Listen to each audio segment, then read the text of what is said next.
கம்யூனிட்டியோட one of the hottest topic. ஒரு பக்கம் பாத்தீங்கன்னா அட்டாக் அண்ட் டைட்டன் கம்யூனிட்டி, இன்னொரு பக்கம் பாத்தீங்கன்னா வின்லாண்ட் சாகாவோட கம்யூனிட்டி. என்ன பஞ்சாயத்துன்னு பாத்தீங்கன்னா எங்காலோட ஐடியாலஜி தான்டா கரெக்ட்னு ஒரு பக்கமும், இல்ல எங்காலோட ஐடியாலஜி தான் பெட்டர் இன்னொரு பக்கமும் அப்படி சண்டை போட்டு நிக்கிறானுங்க. இந்த வீடியோவில் நாம ரெண்டு பேரோட ஐடியாலஜி அண்ட் கேரக்டர் டெவலப்மெண்ட் பத்தி பார்க்கலாம். Let's get into the video. இதுல நம்ம ஃபர்ஸ்ட் எரன் ஏகரை பத்தி பார்க்கலாம். எரன் ஏகர் பத்தி நான் சொல்லணும்னு அவசியம் இல்லை, உங்களுக்கு நிறைய பேருக்கு தெரிஞ்சிருக்கும். பட் இருந்தாலும் நான் சொல்றேன். எரன் ஏகரோட ஐடியாலஜி என்ன? சிம்பிள், ரொம்ப சிம்பிள். நமக்கு பிடிச்சவங்களாக என்ன வேணா பண்ணலாம், எதை வேணா செய்யலாம். எரன் ஏகர் பிறந்ததுல இருந்து ஒரு சேத்துக்கு பின்னாடி தான் வாழறான். ஒரு நிச்சயமே இல்லாத வாழ்க்கை, எப்போ வேணா சாகலாம். ஏன்னு பாத்தீங்கன்னா அவங்க ஊரை எப்பயுமே டைட்டன்ஸ் அட்டாக் பண்ணிக்கிட்டே இருக்கும். இந்த மாதிரி ஒரு டைட்டனோட அட்டாக்ல தான் எரன் ஏகர் அவங்க அம்மா இழக்கிறான். அதுக்கடுத்து என்ன முடிவு பண்றான்னு பாத்தீங்கன்னா, இந்த மாதிரி எல்லா டைட்டன்ஸையும் நம்ம கொண்டுட்டா நம்ம ஊர் மக்களுக்கு விடுதலை கிடைக்கும்ல, அதுக்காக நம்ம ஏதாச்சும் பண்ணணும்ட்டு சர்வே காப்ஸ்ல அவன் ஜாயின் பண்றான். கதை போக போக தான் எரன் ஏகருக்கு தெரியுது உண்மையான எனிமி டைட்டன் கிடையாது, அவன மாதிரி சக மனுஷங்க தான். யூசுவல் அனிமேஸ்ல வர எம்சி என்ன பண்ணுவாங்க, நம்ம போய் பேசினா எல்லாம் சரியாயிடும் புரிஞ்சுப்பாங்க அப்படின்னு நினைப்பாங்க. ஆனா நம்மால கொஞ்சம் டிஃப்ரெண்ட்டுங்க.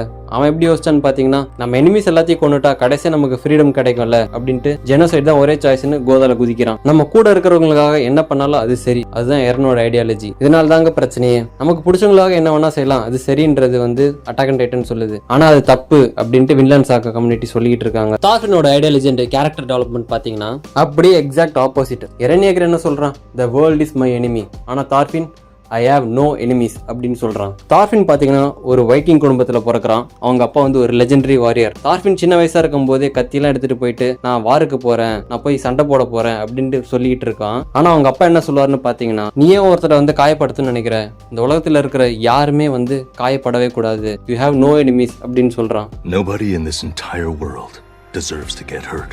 இதுக்கப்புறம் தான் கதையில ஒரு பெரிய ட்விஸ்டே. தார்ஃபின் கண் எதிர்க்க அவங்க அப்பாவை கொல்றாங்க.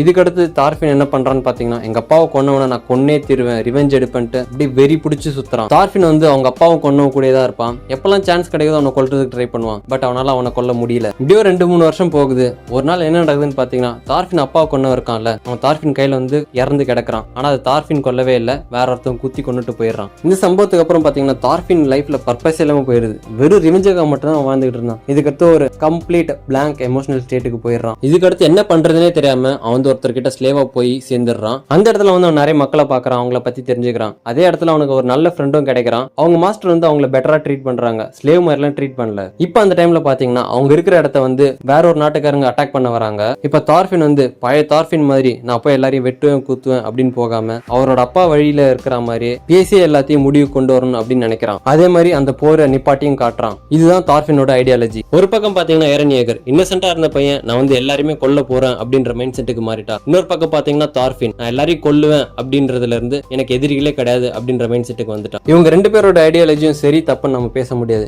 ஏன்னு பாத்தீங்கன்னா தார்ஃபினுக்கு ஒரு செகண்ட் சான்ஸ் கிடைச்சது அவனோட வாழ்க்கையை வாழறதுக்கு. ஆனா எரன் ஏகருக்கு பாத்தீங்கன்னா அந்த மாதிரி எந்த சான்ஸுமே இல்ல. பை ஃபேட் அவன் அதை பண்ணியே ஆகணும்ன்ற கட்டாயம். இதுதான் இந்த ரெண்டு அனிமே கம்யூனிட்டிக்குள்ள நடக்கிற சண்டை. இதுல யார் சரி யார் தப்புன்னு உங்களோட தாட்ஸ் கமெண்ட் பண்ணுங்க. இதே மாதிரி நான் ஏதாச்சும் அனிமே ஆர் கேரக்டர் பத்தி பேசணும்னா கமெண்ட் பண்ணுங்க. Thank you for watching.